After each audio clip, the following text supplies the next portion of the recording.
எப்படிங்க ரங்கராஜோட முதல் மனைவிக்கு இப்படி ஒரு மெசேஜ் அனுப்பணும் அப்படின்னா இது ரொம்ப கொடுமையான ஒரு மெசேஜ். அதை அனுப்புனது ரங்கராஜுங்க. ரெண்டாவது மனைவியோட குடும்பம் நடத்திக்கிட்டு முதல் மனைவிக்கு மெசேஜ் பண்றாரு இந்த வீட்ல இருந்துட்டு. உங்கள் தங்க நகையை விற்று பணம் பெற நம்பிக்கையான நிறுவனம் மேக்ஸ் கோல்ட். கால் 04445454545. அவரே என் போன்ல இதே சோஃபால இருந்து இங்க இருந்து அனுப்புறாரு. அதாவது அவரே சொல்றாரு எங்க 2 பேருக்குள்ள பிரச்சனை உண்டு பண்றியா அப்படின்னு கேட்டு சண்டை போடுறாரு. இன்னொரு லெட்டரும் ரிலீஸ் பண்ணிருக்காங்கல்ல Shruti. That is not letter. அதாவது ரங்கராஜுக்கு நீங்க பணம் கேட்டு வீடு கேட்டு எழுதின லெட்டர்னு ஒரு மெசேஜ் பாஸ் பண்றாங்க. ஏன் அதை தப்பா புரிஞ்சுக்கிறீங்க? இது எனக்கும் ரங்கராஜுக்கும் ஆனா ஆசை. அவர் எத்தனையோ இடத்துல போய் பிளாட்லாம் பார்த்தாரு. My husband. பட் அது உங்க ஹஸ்பண்டே இல்ல, ஏன் பணம் பறிக்கிற நோக்கத்துல தான் ஜாய் கல்யாணம் பண்ணிருக்காங்கங்கும்போது எப்படி கேட்க முடியும்?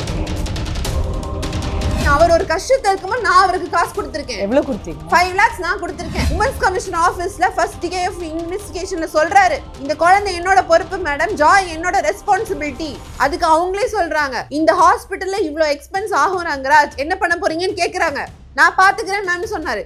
இன்னைக்கு யார் ஹாஸ்பிடல் பில் கட்டினா? 7 lakhs யார் கட்டினா? ஏன் அப்ப அந்த உமன்ஸ் கமிஷன்ல ஒன்னு சொல்லிட்டு வெளியே அதை மாத்தி பேசணும்? இங்க யாரும் காசுக்காக இல்ல, காசுக்காக என் குடும்பத்தை பிரிக்கிறார். யார் பிரிச்சா? ரங்கராஜ் தானே வந்தாரு. நான் பிரிச்சு எடுத்துட்டு வந்துட்டேனா? குழந்தை இல்லாம எத்தனையோ பேர் கஷ்டப்படும் போது இவ்வளோ சண்டை பிரச்சனையில ஒரு குழந்தைய ஹெல்த்தியா கடவுள் உங்களுக்கு கொடுத்துருக்காரு. பட் அந்த அப்பா பார்த்தாரா? பட் அந்த அப்பா டிஎன்ஏ டெஸ்ட் கேட்குறாரு. அந்த அப்பா அந்த குழந்தையை கொச்சைப்படுத்துறாரு.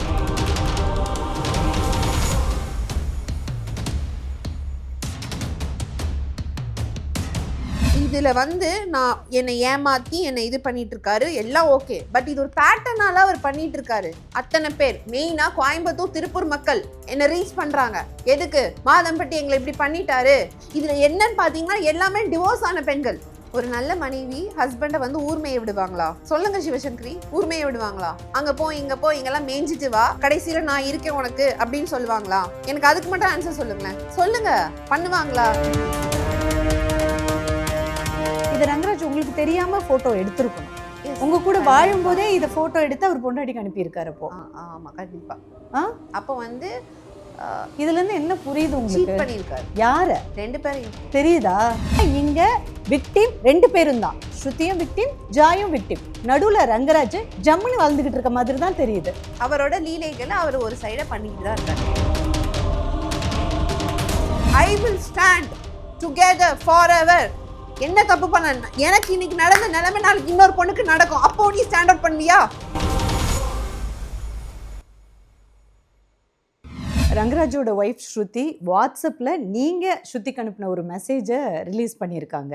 என்னதான் இருந்தாலும் ஒரு கணவருடைய முதல் மனைவிக்கு நீங்க அவர் கூட குடும்பம் நடத்தினா கூட வருஷத்துல 365 நாள்ல 300 நாளும் நாங்க லவ் மேக் பண்றோம் அப்படின்னு அனுப்புறது ஒரு பெண்ணை, ஒரு மனைவிய, 2 குழந்தை பெத்தவங்கள மனசளவுல ரொம்ப பாதிக்க வைக்கும்ல.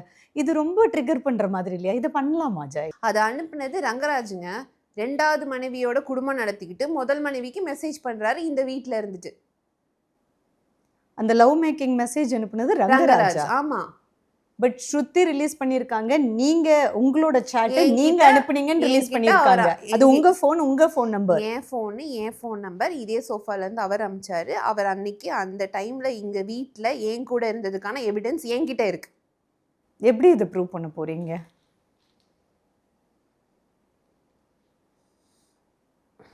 இது என்ன சிவசங்கரி? என்ன டேட்டு, டைமிங் பாருங்க. யார் அது? இந்த டேபிள், இந்த வீட்ல ரங்கராஜ் அங்க நிக்கிறாரு. அந்த டைம்ல நடந்தது. ஏப்ரல் 17 அவர் உங்க கூட இருந்தாரு. இது ஒரு சண்டை நடந்துச்சு ஆக்சுவலி. இல்ல ஜாய், இந்த போட்டோல ஏப்ரல் 17 7:27 PM ஒன்னு இருக்கு இல்லையா?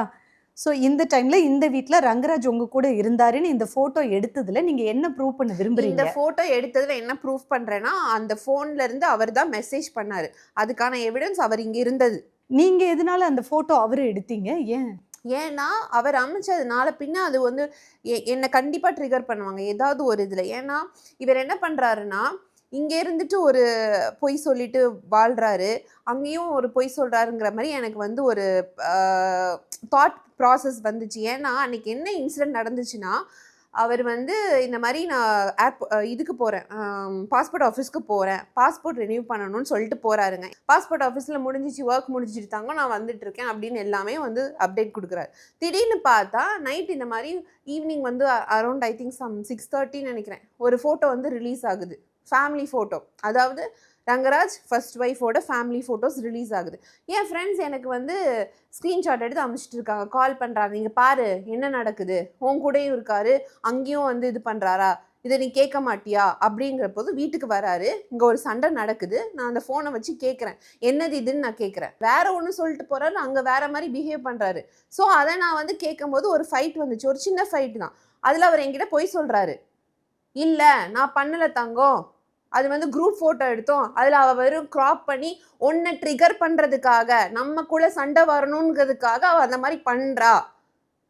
அப்போ நான் கேட்குறேன், அது எப்படி நீங்கள் சொல்கிறீங்க, நீங்கள் தானே போஸ்ட் பண்ணீங்கன்னு கேட்குறேன். இல்லை, என் ஃபோன்லேருந்து அவளுக்கு ஃபோன் பண்ண முடியாது, ஏன்னா இந்த 2 வருஷம் இங்கே வாழ்க்கை வாழ்ந்தார்ல, ஒரு நாள் கூட இங்கேருந்து ஃபோன் வந்ததும் இல்லை, அங்கேருந்து ஃபோன் வந்ததில்லை. ஏன்னா ஸ்ருதி பிரியாவும் பிளாக் பண்ணி வச்சுருந்துச்சு, ரங்கராஜும் வந்து ஸ்ருதி பிரியா நம்பரை பிளாக் பண்ணி தான் இருந்தது. ஸோ புருஷனும் பொண்டாட்டியும் 2 வருஷம் ரெண்டு பேருக்கும் நோ கம்யூனிகேஷன். அப்படி கம்யூனிகேஷன் இருந்தால் நான் ஏன் இப்படி இருக்க போறேன் சிவசங்கரி? எந்த ஒரு கம்யூனிகேஷனும் கிடையாது. இன்ஃபேக்ட் அன்னைக்கு சொல்றாரு, உனக்கு தான் தெரியும்ல அவன் என்ன பிளாக் பண்ணி வச்சிருக்கா, நான் எப்படி ஃபோன் பண்றது அப்படின்னு சொல்லிட்டு இருந்தாலும் ஃபோன் பண்றாரு, பிளாக்ட் நம்பர் பிளாக்ட். ஏன் இதுல இருந்து ஃபோன் பண்றாரு? என்ன ரங்கராஜ் வந்து ஸ்ருதிக்கு ஃபோன் பண்ணி என்ன உங்ககிட்ட எதனால இந்த மாதிரி போட்டோ போடுறேன்னு கேட்கறதுக்காக. அப்புறம் வேற ஏதோ ஒரு நம்பருக்கு ஃபோன் பண்ணாரு, ஐ திங்க் தெரியல, வீட்டில் இருக்கிற மெய்டுக்கா யாருக்கோ ஃபோன் பண்ணி ஃபோன் அவர்கிட்ட கொடுங்கன்னு சொல்லிட்டு ஏன் முன்னாடி கத்துறாரு, சண்டை போடுறாரு. எதுக்கு இந்த மாதிரி பண்ண, நான் உங்ககிட்ட போஸ்ட் கொடுத்தேனா, எங்களுக்குள்ள பிரச்சனை உண்டு பண்றியான்னு ஏன் முன்னாடி தானே பேசினாரு. ஆனால் அந்த ஃபோட்டோ பார்க்கும்போது கணவன் மனைவி குழந்தைகள்னு ஒரு ஃபேமிலி ஃபோட்டோ, ரொம்ப அழகாக அமைதியாக இருக்குது அந்த ஃபோட்டோ. ஏமாத்திட்டு போய் அங்கே ஒரு திருட்டுத்தனமான ஒரு ஃபேஸில் இருக்குதுல்ல, ரங்கராஜோட ஃபேஸை பாருங்க, ஐயோ அப்படிங்கிற மாதிரி தானே நின்றுட்டு இருக்காரு அங்கே. இப்போ உங்ககிட்ட பாஸ்போர்ட் ஆஃபீஸ் போகிறோன்னு சொன்ன ரங்கராஜ் அவருடைய மனைவி ஸ்ருதி பிள்ளைங்க கூட ஒரு ஃபோட்டோ எடுத்து அதை ஸ்ருதி ரிலீஸ் பண்ணிட்டாங்கன்னு சொல்லி இந்த வீட்டில் சண்டை நடக்குது. அப்படி சண்டை நடக்கும்போது உங்க போன்ல இருந்து மெசேஜ் எப்படி ஸ்ருதிக்கு போகும்? அவரே என் போன்ல இதே சோஃபால இருந்து இங்க இருந்து அனுப்புறாரு. அதாவது அவரே சொல்றாரு, எங்க 2 பேருக்குள்ள பிரச்சனை உண்டு பண்றியா அப்படின்னு கேட்டு சண்டை போடுறாரு. அப்புறம் என் போனை வாங்கி மெசேஜ் பண்ற, அதுக்கான எவிடன்ஸ் தான் நான் வச்சிருக்கேனே. 17ஆம் தேதி இதே வீட்டுல இங்க தானே இருக்காரு. அதாவது அவர் காமிக்கிறாரு, என் கூட இருக்கிறேன், அன்னுன்யமா நான் இவளோட தான் இருக்கிறேன் அப்படின்றாரு. இந்த இன்சிடென்ட் நடக்கும்போது நான் பிரெக்னண்டா இருந்தேன். எப்படிங்க ரங்கராஜோட முதல் மனைவிக்கு இப்படி ஒரு மெசேஜ் அனுப்பணும் அப்படின்னா இது ரொம்ப கொடுமையான ஒரு மெசேஜ். எந்த ஒரு பெண்ணும் சரி ஆணும் சரி இன்னொரு பெண்ணுக்கு இதை பண்ணவே கூடாது. அது அவர் காமிக்கிறாருங்க, என் கூட தான் இருக்கிறேன், என் கூட தான் அவர் இன்டெப்தா இருக்கிறாருங்கிறத காமிக்கிறாரு. அவர் என்கிட்ட என்ன சொல்றாருன்னா, உனக்கும் எனக்கும் பிரச்சனை வரணும்னு தான் ஸ்ருதி பிரியா இதெல்லாம் பண்ணுறா அப்படிங்கறத தெளிவா பேசுறாரு. அது சண்டை வேற. நாங்க 365 நாள்ல 300 நாள் நாங்க லவ் மேக் பண்ணுவோம், இன்னொரு பொண்ணுக்கு அனுப்பி ட்ரிகர் பண்றது தானே அனுப்பிச்சிருக்காரு. உண்மைதானே அது அவங்களை எந்த அளவு காயப்படுத்தும்? ஏங்க அவங்க 2 பேரும் தான் ஒன்னாவே இல்லையே, எப்படி காயப்படுத்தும்? பட் இன்னைக்கு அவங்க என் கணவர் 7 இயர்ஸா 2 பேரும் ஒன்னாவே இல்லங்க, அப்புறம் எப்படி காயப்படுத்தும்? ஆனா இன்னைக்கு அவங்க என் கணவருக்கு கூட நிக்கிறேன்றாங்க. 2 இயர்ஸ்லயே காயப்படுத்தி இருக்கணும்ல, 7 இயர்ஸ்க்கு அப்புறம் காயப்படுத்துமா ஒருத்தவங்கள? இப்போ நான் ஒரு ரிலேஷன்ஷிப்ல இருக்கிறேன், 7 வருஷமா ஒரு ரிலேஷன்ஷிப்ல இல்ல, அப்புறம் 9ஆவது வருஷத்துல அது என்ன வந்து காயப்படுத்துமா? அப்ப எப்படி போங்க பண்ணிரல நானு. அப்ப எங்க யார் என்ன, அப்ப ஒட்டுமொத்த ஃபேமிலியும் என்ன ஏமாத்துறாங்களா? எனக்கு பதில் சொல்லுங்க. ஒட்டுமொத்த ஃபேமிலியும் அப்ப என்ன ஏமாத்தி இருக்காங்க, அதுதானே உண்மை. அப்போ ஆனா இன்னைக்கு அவங்க 2 பேரும் சேர்ந்து இருக்காங்க. ஸ்ருதி என் கணவருக்காக நான் நிப்பேன், ஸ்டாண்ட் பண்ணுவேன்னு ஒரு மெசேஜ். அப்ப அங்க ஏதோ ஒரு மிரட்டல் நடந்திருக்கு. ஏன்னா இதே ரங்கராஜ் தானே உமன்ஸ் கமிஷனர் ஆபீஸ்க்குள்ள அந்த 4 செவத்துக்குள்ள சொல்றாரு, என்னோட கண்ட்ரோல் என்கிட்ட இல்ல மேடம், என்னோட ஆக்சஸ் எல்லாமே வந்து கண்ட்ரோல் பண்ணி வச்சிருக்காங்க. யார் அதை கண்ட்ரோல் பண்ணி வச்சிருக்காங்க? அதுக்கு பதில் சொல்லுங்க எனக்கு. யார் கண்ட்ரோல் பண்ணி வச்சிருக்காங்க? அவர் அங்க தெளிவா சொல்றாரு, மேம் என்னோட ப்ராப்பர்ட்டி இந்த குழந்தை லீகல் சைல்டு ஆயிடும்னு சொல்லிட்டு எல்லாத்தையும் மூவ் பண்றாங்கன்னு அந்த மேடம் முன்னாடி சொல்றாரு, அந்த ஆஃபீஸர் முன்னாடி சொல்றாருங்க. அப்போ எல்லாரும் ஏதோ கேம் பிளே பண்ணி எல்லாம் பண்ணிட்டு இருக்காங்களா? இவர் அப்ப அந்த மிரட்டலுக்கு பயந்துட்டு இருக்காரா? இல்ல அந்த மிரட்டலுக்கு இவர் உடந்தையா இருக்காரா? ஆக்சுவலாக எனக்கு ரொம்ப ஆச்சரியமாக இருக்குது. ஒரு ஆண் இன்னொரு பெண் கூட வாழ்ந்துக்கிட்டு தன் கூட பல வருஷம் வாழ்ந்த ஒரு பெண்ணுக்கு இப்படி ஒரு மெசேஜ் அனுப்புறதுக்கு உடந்தையாக இருக்க முடியுமா? இல்லை நீங்கள் அனுப்புனாருன்னு சொல்கிறீங்க, எது உண்மைன்றது தெரியல, பட் இதை பண்ண முடியுமா அப்படிங்கிறது ரொம்ப ஆச்சரியமாக இருக்குது எனக்கு. ஏன்னா அவருக்கு நான் வேணும். அதில் அவர் தெளிவாக இருந்தார். என்ன நடந்தாலும் நம்மளுக்குள்ளே யார் வந்தாலும் எனக்கு நீ வேணும். அது எங்கே போச்சுது? அப்போ யாராவது மிரட்டி கூட்டிகிட்டு போயிட்டாங்களா?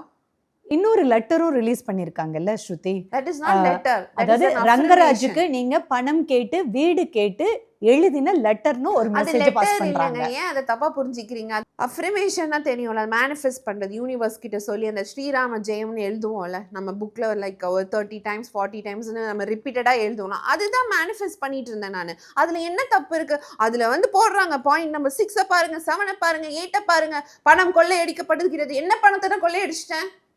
ஆக்சுவலி அந்த இன்வெஸ்டிகேஷன் ரூம்ல சொன்னதை பார்த்தா நான் கொள்ளையடிக்கல, அந்த சைட்ல தான் எல்லாரும் கொள்ளையடிக்கிறாங்கன்னு நினைக்கிறேன்.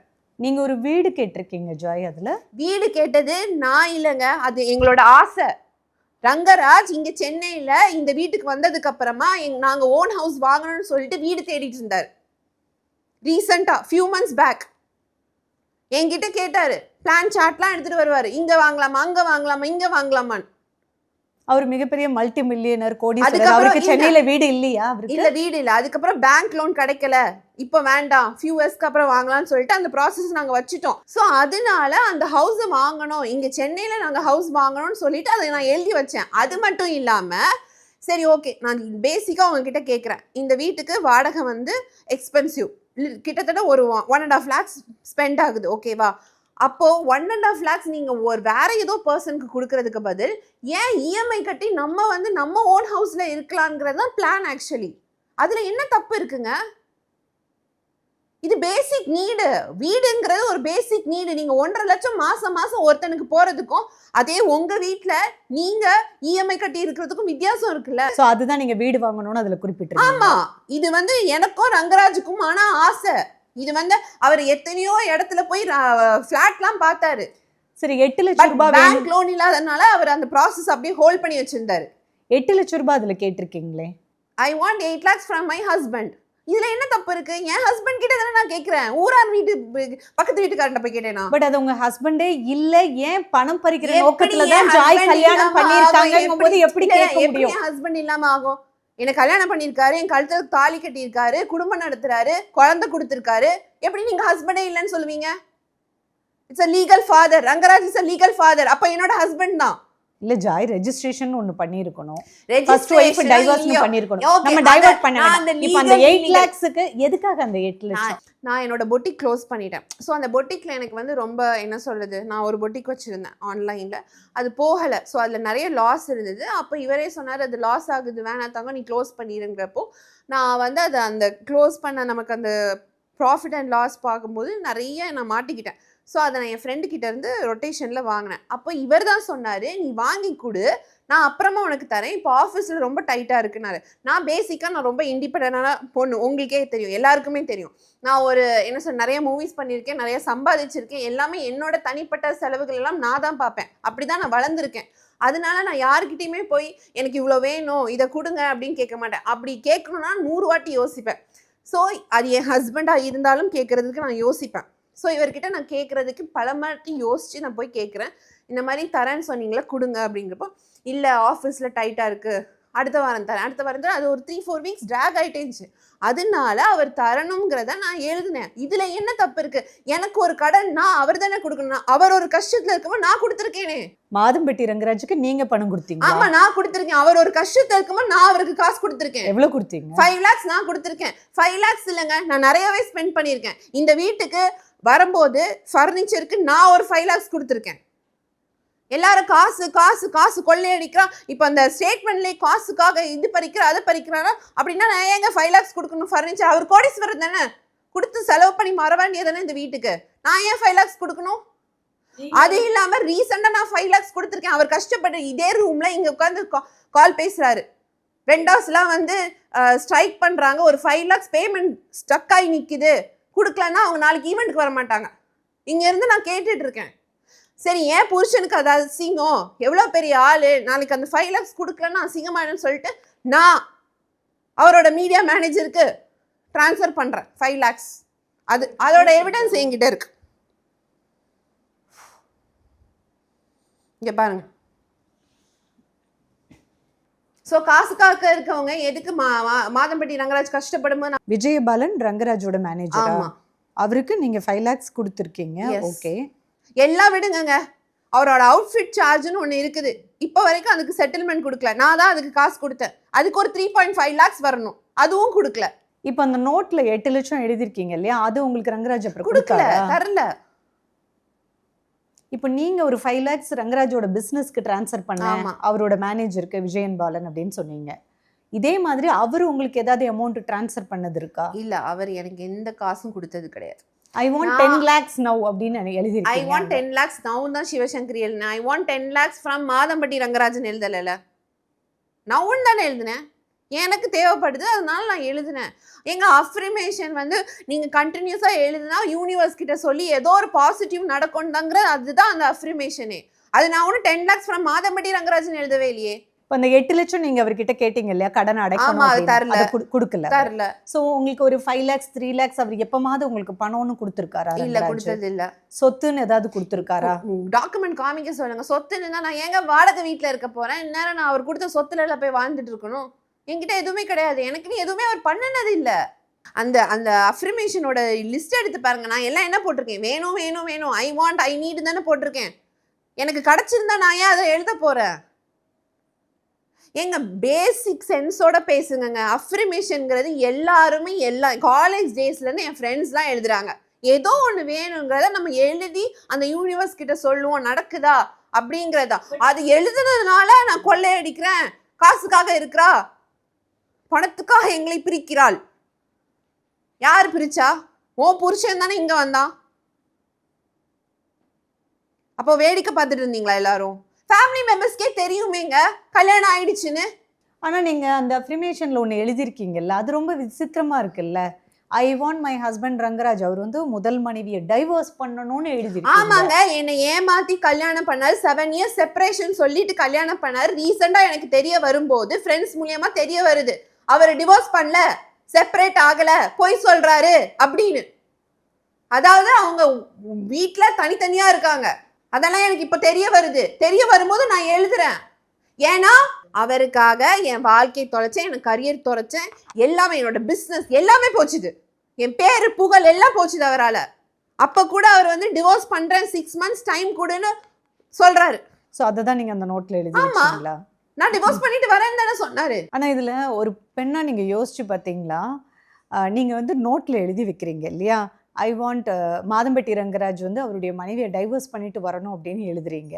இதை அவரை திருமணம் பண்றதுக்கு முன்னாடியே டைவர்ஸ் பண்ணியாச்சா அப்படின்றத நீங்க உறுதி பண்ணியிருந்தீங்கன்னா இவ்வளோ பிரச்சனை இல்லை. அதுதாங்க இப்போ நான் கல்யாணம் பண்ணும்போது நீ ஆர்டர் காப்பியை கொடு, நீ எழுதிருக்கியா சைன் பண்ணியிருக்கியான்னு பார்த்துட்டா வந்து கல்யாணம் பண்ணுவாங்க. ஒருத்தவங்க லவ் பண்ணுறோம், அவங்களும் நம்மளை லவ் பண்ணுறாங்க, 2 பேர் 2 இதுவும் கனெக்ட் ஆகும்போது இதை காமி, ப்ரூஃபை காமி, ஃபோட்டோ ஐடியை காமி, இதை காமின்னு சொல்லிட்டா கல்யாணம் பண்ணுவோம்? இல்லை, ஒரு ட்ரஸ்ட் ப்ராசஸில் தானே கல்யாணம் பண்ணுவோம். அதையே கொலை குத்தமாக எடுத்துகிட்டு வந்து பேசினா என்ன அர்த்தம்? எனக்கு புரியல.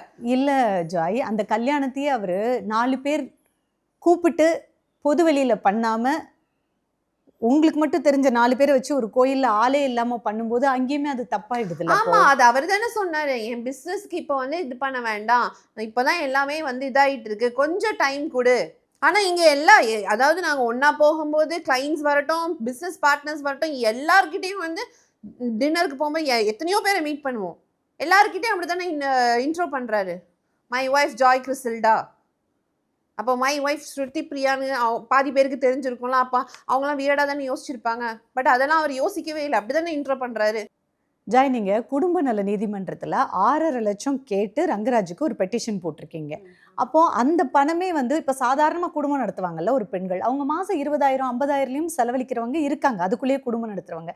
அப்போது ஒரு பொண்ணு ஒருத்தர் கூட ஒரு காப்பி, டைவர்ஸ் காப்பி சட்டப்படி இல்லாமல் குடும்பம் நடத்திட்டு அதுக்கு 6.5 லட்சம் மாதம்னு கேட்குறதே அந்த இடத்துல உங்களை தான் தப்பான ஒரு ப்ரொஜெக்ஷனாக தெரியுது இல்லை வெளியில்? இல்லையே, 6 லட்சம் பேசிக் நீடை தானே நான் கேட்குறேன். நான் வந்து ஒன்று ரங்கராஜ் வந்ததுனால தான் என் லைஃப் ஸ்டைல் அப்படி மாறிச்சு அப்படின்லாம் ஒன்றும் கிடையாது சிவசங்கரி.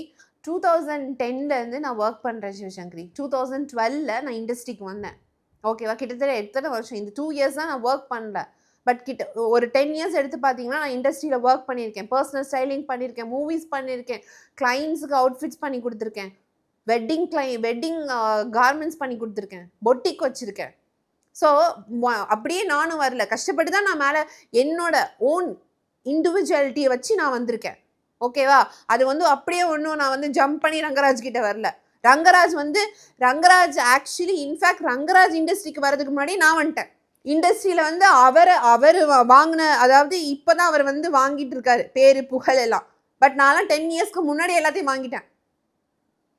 அப்போவே நான் வந்து ஆடி காரு எல்லா லக்ஸுரி, நான் வந்து அப்போலேருந்து நான் எப்போ நான் ஒர்க் பண்ண ஆரம்பிச்சேன்னா அப்போலேருந்து நான் லக்ஸுரி லைஃப் ஸ்டைல் தான் வாழ்ந்துட்டு இருக்கேன்.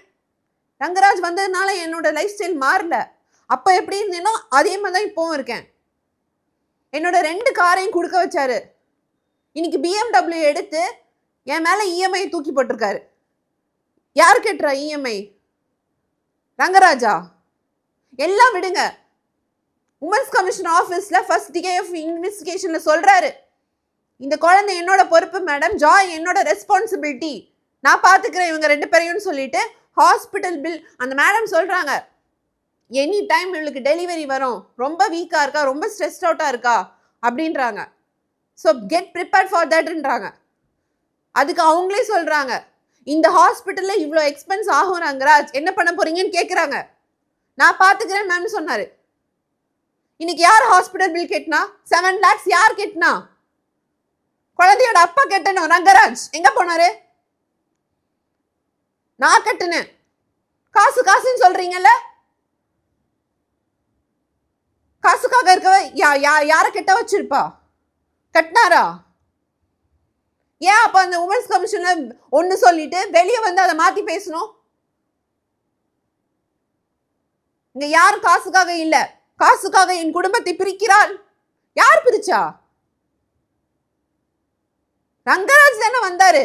நான் பிரிச்சு எடுத்துட்டு வந்துட்டேனா? நல்லா இருந்த குடும்பத்தை நான் போய் உள்ள நுழைஞ்சு அப்படியே புஷ் பண்ணி எனக்கு நீங்க தான் வேணும்னு புஷ் பண்ணி கூட்டிட்டு வந்தா ஓகே, நான் பிளேம் வாங்கிக்கிறேன். அவரே வந்தாரு, அவரே ஃபர்ஸ்ட் கால் என்கிட்ட பேசினாரு, ரிலேஷன்ஷிப்குள்ள வந்தாரு, எனக்கு ஒன்று ரொம்ப பிடிச்சிருக்கு, கல்யாணம் பண்ணிக்கலாம், செட்டில் ஆகலாம், அவரே இந்த வீடை பார்த்தாரு, எல்லாம் அவரே பண்ணிக்கிட்டு. அவர் அனுப்பின ஓய் பொண்டாட்டி அவ்வளோ அழகு, இந்த மாதிரி அந்த அந்த ஒர்க்கம் இருக்கும்ல பெண்ணுக்கு, அதில் விழுந்துட்டு இதெல்லாம் செக் பண்ணாமல் அந்த திருமணத்துக்குள்ளே போனதுனால இன்னைக்கு நீங்கள் ஃபோட்டோ போடுறீங்க, வீடியோ போடுறீங்க, புழம்ப வேண்டியதாக இருக்குல்ல. அந்த ஒரு விஷயம் இல்லாததுனால தான் அவங்க என்ன பிரிஞ்சிருந்தாலும் இன்னைக்கு ஹஸ்பண்ட் அண்ட் ஒய்ஃப் புருஷன் பொண்டாட்டி சேர்ந்துட்டாங்க, நீங்கள் யார் அப்படின்னு கேட்குறாங்கல்ல சில பேர். ஓகே, அதை கேட்குறாங்கல்ல. இங்கே ஒரு ரெஸ்பான்சிபிலிட்டின்னு ஒன்று இருக்குல்ல, குழந்தை கொடுத்துருக்காருல்ல, அவர் குழந்தை தானே, அதுக்கு ரெஸ்பான்சிபிலிட்டி எடுக்கணும்ல. ஒரு நல்ல மனைவி ஹஸ்பண்டை வந்து ஊர்மையை விடுவாங்களா? சொல்லுங்க சிவசங்கரி, ஊர்மையை விடுவாங்களா? அங்கே போ இங்கே போ, இங்கெல்லாம் மேய்ஞ்சிட்டு வா, கடைசியில் நான் இருக்கேன் உனக்கு அப்படின்னு சொல்லுவாங்களா? எனக்கு அதுக்கு மட்டும் ஆன்சர் சொல்லுங்களேன். சொல்லுங்க, பண்ணுவாங்களா? ஏதாவது எல்லாரையும் விட்டுருங்க, ஒரு நல்ல மனைவி அதை பண்ணுமா? பண்ண மாட்டாங்க. ஈவன் நானுமே பண்ண மாட்டேன். ஊர்மையை விட்டுட்டு வா, இந்த வீடு உனக்கு தொடர்ந்துருக்கு அப்படின்னு சொல்லிட்டு வந்தா செருப்பை கழட்டி அடிச்சிருவேன். இதுல வந்து நான் என்னை ஏமாத்தி என்னை இது பண்ணிட்டு இருக்காரு, எல்லாம் ஓகே. பட் இது ஒரு பேட்டர்னால அவர் பண்ணிட்டு இருக்காரு, எல்லாருக்குமே தெரிஞ்சுதானே அவர் பண்றாரு. நான் என்னோட இன்ஸ்டாகிராம்ல அந்த போட்டோ போட்டேன்ல, மிஸ்டர் அண்ட் மிஸ்ஸஸ் ரங்கராஜ், அதுக்கப்புறம் பிரெக்னன்சி போட்டேன். அதுக்கப்புறம் என்ன ரீச் பண்றாங்க, கோயம்புத்தூர் திருப்பூர் மக்கள் ரீச் பண்றாங்க, சிவசங்கரி நாங்க ஏமாந்துருக்கோம். இது ஒரு பேட்டர்ன். அவருக்கு டிவோர்ஸ் ஆன பெண்களை டார்கெட் பண்றதுதான் பேட்டர்ன். நான் ஒரு டிவோர்ஸ் உமன், திருப்பூர்ல இருந்து நான் மெசேஜ் பண்றேன், சோ அண்ட் சோன்னு சொல்லிட்டு எனக்கு மெசேஜ் பண்றாங்க, என்னை காண்டாக்ட் பண்றாங்க, உங்ககிட்ட நாங்க பேசணும். 3 months 6 months ரங்கராஜ் இவ்வளவுதான். ஒரு பொண்ணோட 3 months இருப்பாராம், அடுத்து இன்னொரு பொண்ணோட 6 months. இப்படியே பேட்டர்ன் போட்டு எல்லாரையும் கோஸ்ட் அவுட் பண்ணிட்டு எல்லாரையும் பிளாக் பண்ணிடுவாராம். இதெல்லாம் எனக்கு இப்போ தெரியுது. இந்த போட்டோ போட்டதுக்கு அப்புறமா எல்லாரும் என்ன ரீச் பண்றாங்க, உங்ககிட்ட பேசணும், அவரை பத்தி நாங்க சொல்லணும். ரங்கராஜ் இதுக்கு முன்னாடி இது ஒரு பேட்டர்னா பண்றாருன்னு நீங்க அடிக்கடி சொல்றீங்க, இது எல்லாமே உங்களுக்கு முன்னாடி தெரியவே தெரியாது? இல்ல, எனக்கு முன்னாடி தெரியாது. அவர் என் ரிலேஷன்ஷிப்குள்ள வரும்போது எனக்கு வந்து ஒரே ஒரு பாஸ்ட் தான் இருந்துச்சுன்னு சொன்னார். அந்த பாஸ்ட்டை பத்தி அவர் பேசி கிளாரிஃபிகேஷன் கொடுத்தாரு. ஓகே, அதுக்கப்புறம் நான் எல்லாருக்கும் ஒரு பாஸ்ட் இருக்கும், அதனால அந்த பாஸ்ட் டெப்த்துக்குள்ள நான் போல. ஓகே, இது இருந்துச்சு, நான் வந்துட்டேன் அப்படின்னு சொன்னார். ஓகே, நான் வந்து பிரெக்னன்சி போட்டோ ரிவீல் பண்ணேன். We are pregnant, Madhampatti, and நாங்களும் பிரெக்னெண்டா இருக்கோம் அப்படின்னு சொல்லிட்டு சூனா நாங்கள் வந்து டெலிவர் பண்ண போகிறோம்னு சொல்லிட்டு ஒரு போஸ்ட்டை போட்டேன். அந்த போஸ்ட் போட்டதுக்கு அப்புறமா அத்தனை பேர் மெயினாக கோயம்புத்தூர் திருப்பூர் மக்கள் என்னை ரீச் பண்ணுறாங்க. எதுக்கு? மாதம்பட்டி எங்களை இப்படி பண்ணிட்டாரு, நாங்கள் உங்ககிட்ட பேசணும் அப்படின்னு. அத்தனை பேர் திருப்பூர்ல. இப்போ இதுக்கெல்லாம் உங்களுக்கு ஆதாரம் இருக்கா? ஏன்னா ஆதாரம் இல்லாம நீங்க ஒருத்தர் குறை சொல்லவே முடியாது. இருக்கிறதுனால தானே நான் பேச முடியுது. என்கிட்ட ஆதாரம் இருக்கே. இல்ல இப்ப இன்ஸ்டாகிராம்ல யார் வேணா என்னை இவர் ஏமாத்திட்டாரு என் கூட தொடர்புல இருக்கேன்னு மெசேஜ் பண்ணலாம். இன்ஸ்டாகிராம்ல மெசேஜ் பண்ணி என்ன ரீச் அவுட் பண்ணி என் நம்பருக்கு கால் பண்ணி என்கிட்ட பேசியிருக்காங்க. அப்பதான் எனக்கு தெரியுது எப்படிலாம் அவர் ஏமாத்தி இருக்காருன்னு. இது ஃபேமிலி மெம்பர்ஸ்க்குமே தெரியும். பட் இந்த ஆதாரம் எல்லாம் மீடியா முன்னாடி யாரும் உங்களை மாதிரி வந்து பேச மாட்டாங்க.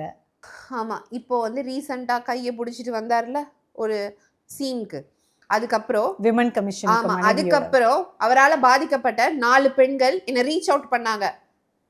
நாங்க வரோம், உங்களுக்கு சப்போர்ட்டா நாங்க நிக்கிறோம், அவர் எங்க வாழ்க்கையை கெடுத்திருக்காரு. இதுல என்னன்னு பாத்தீங்கன்னா எல்லாமே டிவோர்ஸ் ஆன பெண்கள். So the target is divorced women. இது எல்லாரும் ஃபேமிலி மெம்பர்ஸ்க்கே தெரியுதே. இதுல ஏதாவது ப்ரூஃப் இருந்தா எனக்கு காமிக்கலாமா ஜாய்? கண்டிப்பா ப்ரூஃப் இருக்கு, நீங்களே பாருங்க. எல்லாம் என்ன எப்படி எப்படி எனக்கு அனுப்பிச்சிருக்காங்கன்னு பாருங்க. என்ன அவ்வளோ ரீச் அவுட் பண்றாங்க. திருப்பூர்ல ஒரு பெரிய ஃபேமிலி,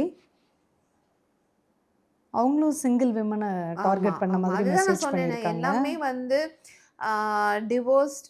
அப்புறம் ஒருத்தவங்க வந்து அந்த ரிலேஷன்ஷிப்க்கு போனதுக்கு அப்புறமா டிவோர்ஸ் வாங்க வச்சிருக்காரு. பட் இதெல்லாம் நீங்க லீகலா ப்ரூவ் பண்ணியே ஆகணும்ல. கண்டிப்பா பண்ணுவேன், அவங்களே ரெடியா இருக்காங்க.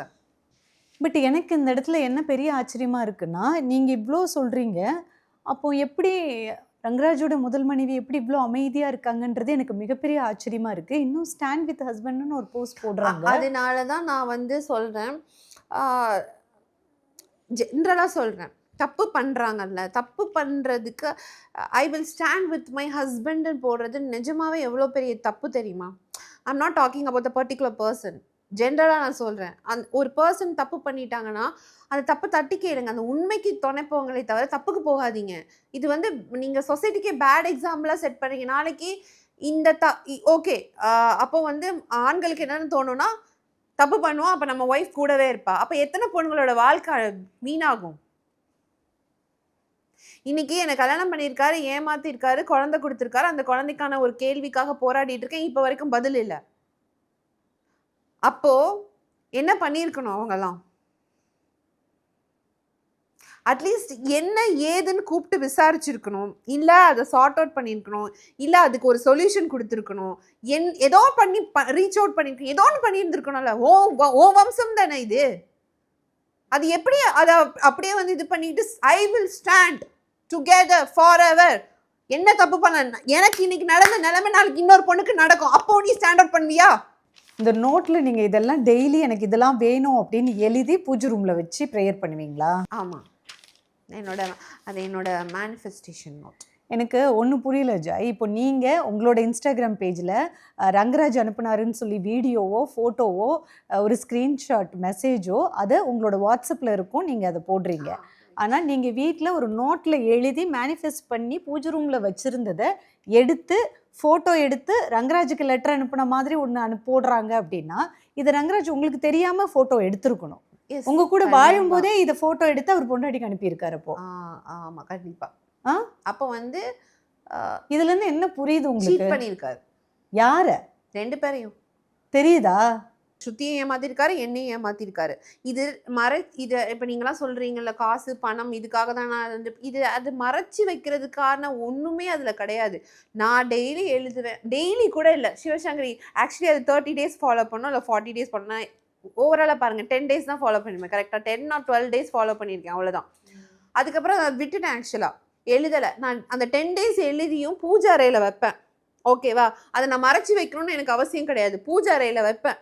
அப்போது அந்த பூஜை அறையில் டெய்லி சாமிக்கு எந்திரிச்சு ஃபஸ்ட்டு இது பண்ணுறது அவர் தான். அதுக்கப்புறம் தான் எனக்கு வந்து குங்குமம் வச்சு விட்டு என்ன பூ வைக்க சொல்வார், சாமிக்கெலாம் பூ வைக்க சொல்வார்.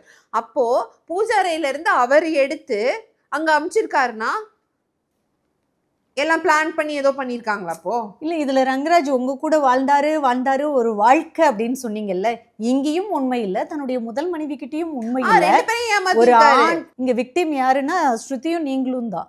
ஸ்ருதியோட மிகப்பெரிய அமைதி, மிகப்பெரிய ஆச்சரியம் எனக்கு ஒரு பொண்ணா. ஆனா ஒரு ஆண் ஒரு பெண் கிட்ட காசு கொடுத்தோ, ஒன் நைட் ஸ்டாண்டோ, இல்ல விருப்பப்பட்டோ போற கலாச்சாரம் இன்னைக்கு வெஸ்டர்ன் கலாச்சாரம் வந்து இங்க மாறிக்கிட்டு இருக்கு. அதை ஏத்துக்கிற மனைவிகளும் இருக்காங்கன்றத சர்வேயே சொல்லுது. அது இன்னொருத்தரை ஹர்ட் பண்ணாத வரைக்கும் பிரச்சனை இல்லை. ஆனால் ஒரு பெண் தன்னுடைய கணவர் இன்னொரு பெண்ணோட கர்ப்பத்துக்கும் கண்ணீருக்கும் காரணமாகும் போது அதை அமைதியா ஏத்துக்கிட்டு சப்போர்ட் பண்றது என்ன விதம்னு என்னால புரிஞ்சுக்க முடியல. ஆனா இங்க விக்டிம் 2 பேரும் தான். ஸ்ருதியும் விக்டிம், ஜாயும் விக்டிம். நடுவுல ரங்கராஜ் ஜம்முன்னு வாழ்ந்துகிட்டு இருக்க மாதிரி தான் தெரியுது. அவரோட லீலைகளை அவர் ஒரு சைட பண்ணிக்கிட்டு தான் இருக்காரு. இதை கொஞ்சம் கூட அவர் அட்மிட்டும் பண்ணல, அக்செப்டும் பண்ணல. நீங்க இவ்வளவு ஆதாரங்கள் காமிக்கிறீங்க, சோஷியல் மீடியால போடுறீங்க. நீங்க சோஷியல் மீடியால உங்களுடைய வழக்கை எடுத்துட்டு போகவே முடியாது. நீங்க லீகலா மட்டும்தான் ப்ரொசீட் பண்ணணும். சோஷியல் மீடியால நீங்க போடுற வீடியோ, இப்ப செல்ஃபிலாம் எடுத்து பேசி போடுறீங்க, அதெல்லாம் பார்க்கும்போது எனக்கு எப்படி இருக்குன்னா, இவ்வளோ நீங்கள் எக்ஸ்போஸ் பண்ணி உங்களோட நீதியை நீங்கள் வாங்கவே முடியாது. சோஷியல் மீடியாவில் உங்கள் நீதியை நீங்கள் வாங்கவே முடியாது. கோர்ட்டில் நீங்கள் லீகலாக இவ்வளோ ப்ரூஃபையும் எடுத்துட்டு போய் ஸ்டாண்ட் பண்ணி நின்னா மட்டும்தான் உங்கள் நீதியை நீங்கள் வாங்க முடியும். நான் பண்ணிட்டு இருக்கேன். என்கிட்ட இருக்கிற எல்லா எவிடன்ஸும் நான் கோர்ட்டில் லீகலாக எல்லாத்தையும் நான் பார்த்துட்டு தான் இருக்கிறேன். எஃப்ஐஆர் போட்டிருக்காங்க. கண்டிப்பாக அவர் பண்ண தப்புக்கு அவருக்கு பனிஷ்மெண்ட் உண்டு. உண்மையாக சொல்லணும்னா அந்த குழந்தை முகத்தை பார்க்கும்போது அவ்வளோ அழகாக இருக்குது. ரோஜா பூ மாதிரி அழகான குழந்தை. குழந்தை இல்லாமல் எத்தனையோ பேர் கஷ்டப்படும் போது இவ்வளோ சண்டை பிரச்சனையில் ஒரு குழந்தைய ஹெல்த்தியாக கடவுள் உங்களுக்கு கொடுத்துருக்காரு. பட் அந்த அப்பா வந்து பார்த்தாரா? பட் அந்த அப்பா டிஎன்ஏ டெஸ்ட் கேட்குறாரு. அந்த அப்பா அந்த குழந்தையை கொச்சைப்படுத்துறாரு. எவ்வளோ பெரிய தப்பு. இது எந்த பெண்ணுக்குமே நடக்கக்கூடாத ஒரு விஷயம். இங்கே நீங்கள் இவர் தான் அப்பா அப்படின்றீங்க. அந்த அப்பா உங்கள் கூட இவ்வளோ ஒரு வாழ்க்கை வாழ்ந்தாரு, நீங்கள் இவ்வளோ ஆதாரத்தை கொட்டினாலும் அந்த அப்பா இன்னைக்கு சமூகத்தில் ஒரு டிஎன்ஏ டெஸ்ட் வேணும்னு சொல்லி ஒரு போஸ்ட் போட்டிருக்காரு. அதுவே விமன் கமிஷனில் அக்செப்ட் பண்ணாரு அப்படின்னு விமன் கமிஷன் தலைவரும் சொல்கிறாங்க. அம்மா நீங்களும் சொல்கிறீங்க. ஆனால் அப்பா எப்படி சொல்கிறாரு? அந்த குழந்தைய பார்க்கும்போது அப்பார்ட் ஃப்ரம் ஜேர்னலிஸ்ட் ஒரு பொண்ணா I feel very bad, very bad. அவ்வளோ அழகான குழந்தை. அந்த குழந்தை இதுக்கு டிசர்விங்கே இல்லை. இது நடக்க வேண்டாம் அந்த குழந்தைக்கு. அதை நடக்க வச்சது இல்லை. இந்த சமூகம் சாடுறது ஜாய், உங்களையும் நிறைய சாடுறாங்க இல்லையா அந்த சமூகம். முதல்ல ஒரு மனைவி இருக்கும்போது எப்படி அந்த 2 குழந்தைங்களுக்கு யார் பதில் சொல்லுவா? அவங்க 2 குழந்தைங்க, அந்த குழந்தைங்களும் பாவம் தானே, அவங்களும் ஸ்கூலுக்கு போவாங்க. இதெல்லாம் பக்கத்தில் உள்ளவங்க ஏதாவது ஜாடமாடியா கேட்டது அவர் தானே. ஃபேமிலியை ஸ்டார்ட் பண்ணணும்னு சொன்னது அவர் தானே. இல்ல ஒரு உறவுக்குள்ள போகும்போது அது சிக்கல் இல்லாம தெளிவா எடுத்துட்டு போயிருந்தா இந்த பிரச்சனையே இல்ல. அது என்னையே ப்ளேம் பண்ண முடியாதுல்ல. நான் ஏன் எல்லாத்தையும் பார்க்கணும்? அவர் தான் இந்த லைஃப்குள்ள வந்தாரு. அப்ப அவரோட ரெஸ்பான்சிபிலிட்டி, அவர் சைட்ல எல்லாம் கரெக்டா இருக்கான்னு அவர் பார்த்துட்டு வந்திருக்கணும். இந்த சமூகம் சாடுறது. ஜாய் அப்படிங்கிற பெண் மீடியாவில் வந்து நீங்கள் இவ்வளோ தைரியமாக பேசி கோர்ட்டு போலீஸ் ஸ்டேஷன் நீங்கள் ஹேண்டில் பண்ணால் கூட உங்களை அதிகமாக சாடுறவங்க தானே இந்த சமூகத்தில் இருக்கிறாங்க. தப்பு பண்ண ஆண்களை விட்டுட்டு அந்த பொண்ணை தான் எல்லாரும் கேள்வி கேட்குறாங்க. அவ தான் தப்பு, அந்த சமுதாயத்தை வந்து இது பண்ணுறா அது பண்ணுறான்னு சொல்கிறீங்களே, ஏன் அந்த ஆணை இன்னைக்கு வரைக்கும் கேள்வி கேட்க மாட்டீங்க? ஒரு பொண்ணா நான் போல்டா என்னோட பிரச்சனையை வெளியே எடுத்துகிட்டு வந்து நான் ஃபேஸ் பண்ணுறேன். அந்த ஆண் என்ன பண்ணுறாரு? அந்த ஆண் ஜாலியாக எல்லாத்துக்கும் ஈவெண்ட் போகிறாரு, அப்புறம் என்ன சொல்ற போஸ்ட் பண்ணுறாரு, இன்ஸ்டாகிராம் ரீல் போடுறாரு. அப்போ அந்த சமூகம் ஆணை வந்து தூக்கி வச்சிருக்கு. நீ என்ன வேணாலும் தப்பு பண்ணிட்டு வா, இந்த உலகம் ஒன்று அக்செப்ட் பண்ணிக்கலாம். ஆனால் அதே ஒரு பொண்ணுனா கேள்வி கேட்பீங்க, அவளை கொச்சப்படுத்துவீங்க. Characterless woman, gold digger title கொடுத்து அவளை வந்து இது பண்ணீங்க. இப்படி நீங்கள் பண்ண அப்போ ஆண்கள் தப்பு பண்ணிக்கிட்டே இருப்பாங்க, பெண்கள் வாழ்க்கை சீர்குலைஞ்சிக்கிட்டே இருக்கும். அப்போ எந்த பெண்ணுமே வெளியே வந்து என் வாழ்க்கை இப்படி பாதிப்படைஞ்சிருக்கு, எனக்கு ஒரு பதில் சொல்லுங்கன்னு யாரும் வெளியே வந்து நிற்க முடியாது. இன்னைக்கு ஸ்டாண்ட் வித் மை ஹஸ்பண்ட்னு போட்ட அந்த ஸ்ருதி பிரியா ஏன் 2 வருஷத்துக்கு முன்னாடி இங்கே வந்து கதவை தட்டியிருந்தா இன்னைக்கு இந்த நிலைமை வந்திருக்காதுல்ல? ஏன் நான் கோர்ட்டு கேஸு குழந்தைன்னு வயிற்றுல சுமந்துட்டு அல்லாடிட்டு இருக்கேன்? இல்லைல்ல, இருந்திருக்காதுல்ல. 2 வருஷம் இங்கே வாழ விட்டாங்க, வேடிக்கை பார்த்தாங்க, எல்லாமே பண்ண விட்டாங்க. ஏன் அன்னைக்கு ஸ்டாண்ட் வித் ஹஸ்பண்ட் போடல? ஏன் அன்னைக்கு வந்து வரல? அப்போ எல்லா பொண்ணுங்களையும் நீ கெடுத்துட்டு வா, நான் உனக்கு ஸ்டாண்ட் வித் ஹஸ்பண்ட்னு இருப்பேன். இன்னைக்கு நான், நாளைக்கு இன்னொன்று, அதுக்கு அடுத்த நாள் இன்னொரு பொண்ணு. இது வந்து பேட்டர்னாக போயிட்டே இருக்கும், எண்டு கார்டு கிடையாது. ஸோ இந்த ரங்கராஜுக்கு பணபலம் இருக்கிறதுனால காவல்துறையும் வந்து ஆக்ஷன் எடுக்க மாட்டாங்க. அதுக்கு நான் வந்து அந்த காவல்துறையை வந்து இது பண்ணி நான் உமன்ஸ் கமிஷனர் கிட்ட போனேன். உமன்ஸ் கமிஷனர் எஃப்ஐஆருக்கு ரீடைரக்ஷன் கொடுத்து எஃப்ஐஆர் போடுங்கன்னு சொல்லி இது பண்ணாங்க. இன்னைக்கு நீ வந்து உன்னோட பணத்தால வந்து நீ அந்த உமன்ஸ் கமிஷனரோட அத்தாரிட்டியே வந்து கேள்விக்கு நீ லீகல் ஆக்ஷன் எடுப்பேன்னு போடுற. அப்போ உனக்கு எவ்வளோ ஒரு தைரியம்? நீ தப்பு பண்ணுவ, கவர்மெண்டே வந்து நீ வந்து லீகல் ஆக்ஷன் எடுப்பேன்னு சொல்லுவ. இங்கே வரும்போது ஸ்ருதியை பற்றி உங்கள்கிட்ட தப்பாக பேசியிருக்காரு, ஸ்ருதிக்கிட்ட போகும்போது உங்களை பற்றி தப்பாக பேசியிருக்காரு அப்படிங்கிறது நீங்கள் கொடுத்த வாக்குமூலத்தை வச்சு எனக்கு புரியுது. பெண்கள் இன்றைக்கி படிச்சிடுறாங்க, ஆனால் அதுக்கப்புறமா சுய பொருளாதாரம் ஒன்று அப்படிங்கிறத கல்யாணத்துக்கு அப்புறமா கைவிட்டுடுறாங்க. அது ரொம்ப தப்பு. இன்றைக்கி வந்து நீங்கள் உங்களோட ப்ரொஃபஷனை விட்டுட்டு இந்த காதல் கல்யாணத்துக்குள்ளே போனது தான் உங்களை இவ்வளோ ஃப்ரஸ்ட்ரேட்டட் ஆக்கி இன்ஸ்டாகிராம்லேயும் புலம்பு வச்சுருக்குது. இதே நீங்கள் ஃபினான்ஷியலாக டிபெண்ட்டாக இல்லாமல் ரொம்ப இண்டிபெண்ட்டாக உங்கள் கெரியரில் கான்சென்ட்ரேட் பண்ணிகிட்டே இதை பேலன்ஸ் பண்ணியிருந்தீங்கன்னா இவ்வளோ ஃப்ரஸ்ட்ரேட் ஆகவே மாட்டீங்க. அவருடைய இடத்துல தெளிவாக இருந்திருக்காரு, அவருடைய காதல்லையும் தெளிவாக இருந்திருக்காரு, அவருடைய வேலையிலையும் தெளிவாக இருந்திருக்கிறாரு. பட் இனிமே பொண்ணுங்க ஒரு வேக்கம் இருக்கும்ல, உங்களுக்கு ஒரு முதல் திருமணத்தில் இதெல்லாம் கிடைக்கலையேன்னு ஒரு வேக்கம் இருந்திருக்கும். பட் அவரோட வீடியோலாம் பார்க்கும்போது எனக்கு தெரியுது, பொண்டாட்டி ஓய் பொண்டாட்டி அவ்வளோ அழகாக இருக்க, தாலி குங்குமம் நீதான், இதெல்லாம் சொல்லும்போது நீங்கள் கொடுத்த இடம், அந்த இடத்துல நீங்கள் அப்போவே ஸ்ருதிக்கிட்ட நீங்கள் பேசியிருந்தீங்கன்னு வைங்களேன், இன்றைக்கி இவ்வளோ நீங்கள் 2 பேருமே புலம்பிக்கிட்டு இருக்க வேண்டிய அவசியம் இருந்திருக்காது. எப்பயுமே நான் யோசிப்பேன், 2 பெண்கள் ஒத்துமையாக இருந்திருந்தா அங்கே ஒரு ஆண் விளையாட முடியாது அந்த பெண்களோட வாழ்க்கையில் அப்படிங்கிறத நான் எப்பயுமே யோசிப்பேன். பெண்கள் பெண்ணுக்கு சப்போர்ட் பண்ணுறது அப்படிங்கிறது, பெண்கள் பெண்ணுக்கு நட்போடு இருக்கிறதும் ஒரு ஆதரவாக இருக்கிறதும் விஷயங்களை ஷேர் பண்ணிக்கிறதும் ரொம்ப முக்கியம். நீங்கள் 2வது வாழ்க்கைக்குள்ளேயே போனால் கூட முதல் மனைவி கிட்ட நான் போகிறேன் அப்படிங்கிறது தெளிவாக இன்றைக்கி நீங்கள் மட்டும் இல்லை, இன்றைக்கி நீங்கள் ஒரு ரோல் மாடலாக நிற்கிறீங்க. சமூகத்தில் இந்த நேர்காணல் பார்க்குற யாராக இருந்தாலும் சரி, அடுத்த திருமணத்துக்குள்ளே போகும்போது நான் போகிறேன் நீங்கள் பிரிஞ்சிட்டிங்கல்ல அப்படின்னு ஒரு கன்ஃபர்மேஷன் வாங்கிக்கிறது ரொம்ப தேவையான ஒரு விஷயம். அப்படி இருந்தால் எந்த ஆணும் இப்படி விளையாட முடியாது 2 பேர்கிட்டையும். பட் நீங்கள் ரொம்ப போராடுறீங்க, நான் எந்த காசும் வாங்கலை அப்படிங்கிற ஒரு விஷயத்தையும் பதிவு பண்ணிட்டு இருக்கீங்க.